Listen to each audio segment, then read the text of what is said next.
نحمده ونصلي على رسوله الكريم اما بعد فاعوذ بالله من الشيطان الرجيم بسم الله الرحمن الرحيم رب اشرح لي صدري ويسر لي امري واحلل عقدة من لساني يفقهوا قولي۔ اللہ تعالیٰ کا لاکھ لاکھ شکر ہے جس نے ہمیں انسان بنایا، دنیا کی تمام نعمتیں ہمارے لیے پیدا کی، زمین و آسمان اور ان میں پائی جانے والی تمام چیزیں انسان کے لیے مسخر کی کہ انسان اپنی ضرورت کے مطابق ان چیزوں سے جیسے چاہے حدود کے اندر رہتے ہوئے فائدہ اٹھائے۔ پھر اس کا ہم پر بہت بڑا احسان ہے کہ اس نے ہمیں مسلمان بنایا۔ مسلمان اس شخص کو کہتے ہیں جو دین اسلام پر ہو، اور اسلام کا معنی ہے پیس، امن۔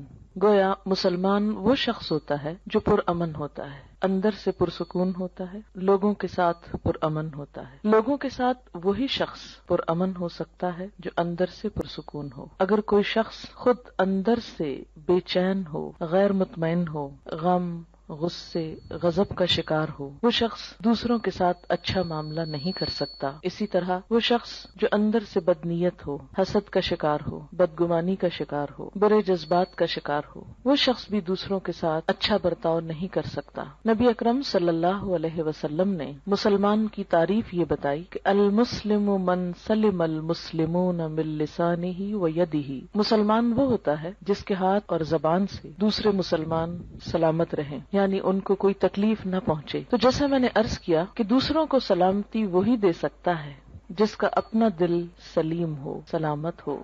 دل کی سلامتی، دل کا اطمینان اور دل کا سکون اللہ کے ذکر میں ہے۔ قرآن پاک میں اللہ تعالیٰ فرماتے ہیں الا بذکر اللہ تطمئن القلوب، خبردار اللہ کے ذکر ہی سے دل اطمینان پاتے ہیں۔ جب دل مطمئن ہو جائیں، پرسکون ہو جائیں، تو ایسے شخص کی گفتگو میں بھی ایک ٹھہراؤ آ جاتا ہے، پرسکون ہو جاتا ہے، پھر وہ دوسروں کے ساتھ معاملہ کرنے میں بھی پرامن رہتا ہے۔ اس کے لیے ضروری ہے کہ ہم سب اللہ کا ذکر کرنے والے ہوں، اللہ کو یاد کرنے والے ہوں، اللہ سے دعا کرنے والے ہوں۔ اسی وجہ سے آج کی اس شام چند دعاؤں کا انتخاب کیا گیا ہے جن کو ہم اگر اپنی زندگی کا حصہ بنا لیں تو لازمی طور پر ہمارا دل پرسکون ہو جائے گا، ہمارے حالات بہتر ہوں گے، اور یہ سب کچھ ہمیں دنیا میں بھی ایک اچھا انسان بننے میں مدد دے گا۔ اور دنیا میں اچھا انسان بننا اس لیے بھی ضروری ہے کہ یہ دنیا پرامن ہو اور اس کے نتیجے میں ہماری آخرت پھر خوشحال ہو۔ ہم سب جنت کی خواہش رکھتے ہیں، ہم سب جنت کے امیدوار ہیں، جنت کے انتظار میں ہیں، لیکن یاد رہے کہ جنت پرامن لوگوں کی بستی ہے۔ جنت میں وہی جا سکتا ہے جو یہ ثابت کرے کہ میں ایک پرامن انسان ہوں۔ دنیا میں بھی جو انسان خود پرامن طریقے سے نہیں رہتا اور دوسروں کی جان، مال، عزت، آبرو پر حملہ کرتا ہے یا ان کو نقصان دیتا ہے تو ایسے شخص کو معاشرے میں کھلم کھلا چھوڑ نہیں دیا جاتا۔ دنیا میں بھی ایسے شخص کی جگہ جیل خانہ ہوتی ہے۔ ایسے لوگ جو معاشرے کا سکون برباد کریں، معاشرے میں بے چینی پیدا کرنے کا سبب ہوں، ان کو دنیا میں بھی پکڑ کر قید کر دیا جاتا ہے، اور اگر وہ دنیا کی قید سے بچ بھی جائیں، ان کا کوئی جرم ثابت نہ ہو سکے اور دنیا میں کوئی سزا نہ پا سکیں، تو آخرت میں ایسے لوگوں کے لیے پھر یقینی طور پر جیل خانہ ہے۔ اللہ کے جیل خانے کا نام جہنم ہے۔ وہ کون سی چیزیں ہیں جو انسان کو جہنم میں لے جاتی ہیں؟ ان میں انسان کی بری نیت سب سے پہلے آتی ہے۔ اگر کوئی شخص خانہ کعبہ کا طواف بھی کر رہا ہو لیکن اس کی نیت اللہ کو خوش کرنا نہیں، لوگوں کے سامنے اپنی نیکی کا پرچار، قد کے بارے میں کچھ اظہار خیال کیا کہ فلاں تو ٹھنگنی ہے، ٹھنگنی کہتے ہیں جس کا قد چھوٹا ہو۔ آپ صلی اللہ علیہ وسلم نے یہ لفظ سن لیا، آپ نے فرمایا تم نے اتنی سخت بات کی ہے کہ اگر اسے سمندر میں بھی ملا دیا جائے تو اس کا پانی بھی کڑوا ہو جائے۔ لیکن ہمارے عام طور پر ماحول میں اس قسم کے تبصرے کسی کے ناک پہ، کسی کے جسم پہ، کسی کے قد پہ،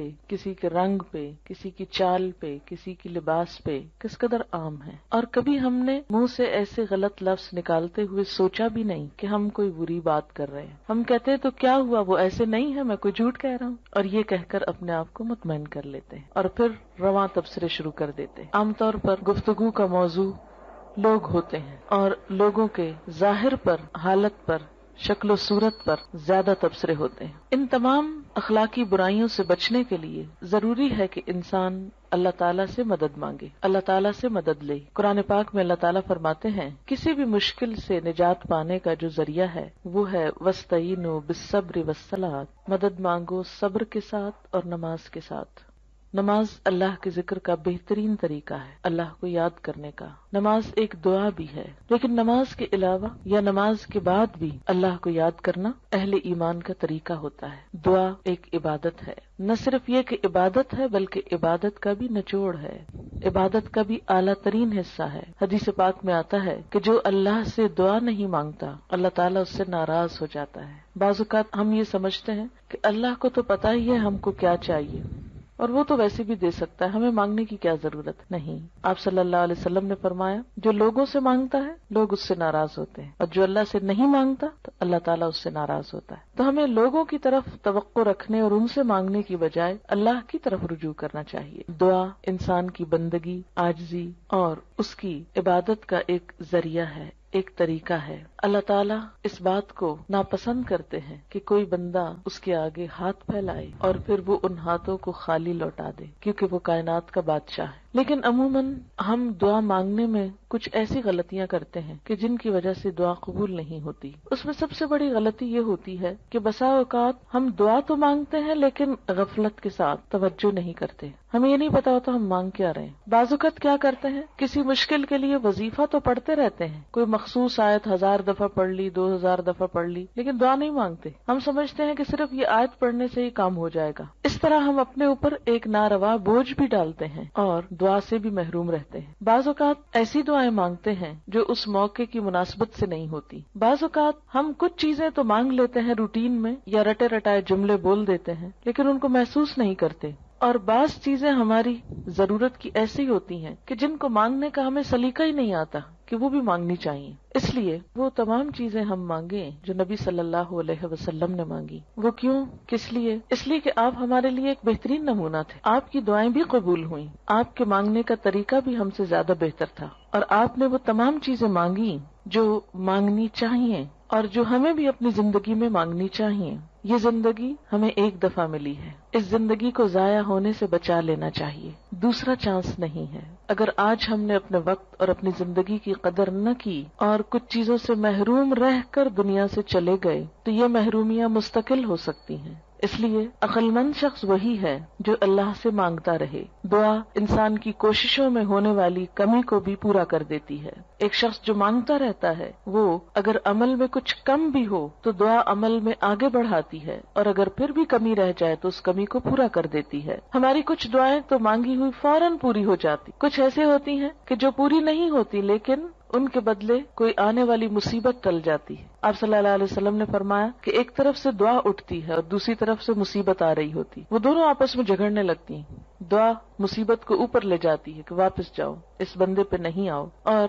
مصیبت اترنا چاہتی۔ پھر فرمایا جس میں زیادہ زور ہوتا ہے وہ دوسرے کو دبا لیتی۔ اگر دعا میں طاقت ہے، دعا میں قوت ہے، شوق ہے تو وہ مصیبت کو واپس لے جائے گی، اور اسی طرح اگر دعا پھیکی ہے، ڈھیلی ڈھالی ہے، یا مانگی نہیں یا پوری نہیں تو پھر مصیبت آ جاتی ہے۔ تو دعا کا ایک فائدہ کیا ہے؟ بسا اوقات وہی چیز مل جاتی جو ہم مانگ رہے ہوتے ہیں، بعض اوقات وہ تو نہیں ملتی، وہ جا رہی ہوتی ہے لیکن راستے میں وہ ایک آنے والی مصیبت کو واپس لے جاتی۔ مثلا انسان پہ کوئی بیماری آنے والی ہوتی اور انسان کو نہیں خبر کہ اس کے ساتھ یہ ہونے والا ہے، انسان کچھ اور مانگ رہا ہوتا ہے، مال مانگ رہا ہوتا ہے، اولاد مانگ رہا ہوتا ہے، گھر مانگ رہا ہوتا ہے، یا جو ہماری عام روزمرہ زندگی میں مانگنے کی چیزیں۔ اب اس کو وہ تو نہیں ملتا جو وہ مانگ رہا ہے، لیکن وہ مصیبت ٹل جاتی ہے جو آنے والی تھی، کیونکہ اگر وہ آ جاتی تو یہ مانگی ہوئی چیز ملنے کے باوجود وہ اس کی خوشی نہ دیکھ سکتا۔ مثلا اگر ایک انسان کی موت آ رہی اور وہ زندگی نہیں مانگ رہا، وہ گھر مانگ رہا ہے، اگر اس کی دعا اسی طرح قبول کر لی جائے، اس کو ایک اچھا گھر مل جائے، لیکن گھر ملتے ہی اس کی زندگی باقی نہ رہے، تو اس کو اس گھر کے ملنے کا کیا فائدہ ہوا؟ کوئی فائدہ نہیں، کیونکہ وہ تو زندہ ہی نہ رہا۔ اس لیے اللہ تعالیٰ کو زیادہ بہتر طور پہ پتا ہوتا ہے کہ اس وقت ہماری ضرورت زندگی ہے یا گھر ہے، مثلا یا صحت ہے یا اولاد ہے۔ بعض اوقات انسان اولاد کی دعا کرتا ہے، بیٹے کی دعا کرتا ہے، جو ہمارے معاشرے میں عام طور پر ہے، لیکن اللہ تعالیٰ وہ نہیں دیتا، اس کے بدلے میں کچھ اور دے دیتا ہے جو اس سے زیادہ انسان کی ضرورت ہوتا ہے۔ تیسرا طریقہ یہ ہوتا ہے کہ جو کچھ انسان مانگتا ہے وہ نہ تو وہ ملتا ہے نہ مصیبت ٹلتی ہے، بلکہ آخرت کے لیے جمع ہو جاتا ہے، انسان کی نیکیوں میں بدلتی جاتی ہے دعا۔ کوئی مانگی ہوئی دعا ضائع نہیں جاتی۔ یہ یاد رکھیں کہ دعا ایک ایسی نیکی ہے جو ضائع نہیں ہوتی، وہ اپنا اثر ضرور رکھتی ہے۔ کچھ کام تو ایسے نا جو ہم کرتے بھی رہیں تو ضائع ہوتے جاتے ہیں، کوئی نتیجہ ہی نہیں نکلتا۔ مثلا دنیا میں کئی ایسے بزنس ہوتے ہیں، انویسٹ کرتے ہیں لیکن اس کو کوئی فائدہ نہیں ہوتا، الٹا نقصان میں جاتے ہیں۔ لیکن دعا ایسی انویسٹمنٹ ہے جو ضائع نہیں جاتی۔ آپ مانگتے چلے جائیں، اگر دنیا میں کچھ نہیں بھی ملا تو آخرت میں اس کے بدلے میں اتنا کچھ جمع ہو جائے گا کہ وہاں جا کر انسان تمنا کرے گا، اے کاش میری کوئی دعا دنیا میں نہ سنی جاتی اور مجھے آج ہی سب کچھ مل جاتا۔ پیغمبر ساری زندگی ایک دعا مانگ کر مایوس نہیں ہوئے۔ حضرت زکریا علیہ السلام ایک جگہ پر کہتے ہیں وَلَمْ أَكُمْ بِدُعَائِكَ رَبِّ شَقِيًّا، کہ اے میرے رب تجھ سے دعا مانگ کر تو میں کبھی نامراد ہوا ہی نہیں۔ یہ تو ایسا کام ہے جس کے بعد نامرادی ہے ہی نہیں، نقصان ہے ہی نہیں، خسارہ ہے ہی نہیں، اس لیے انسان کو مانگتے رہنا چاہیے۔ وآخر دعوانا الحمد للہ رب العالمین۔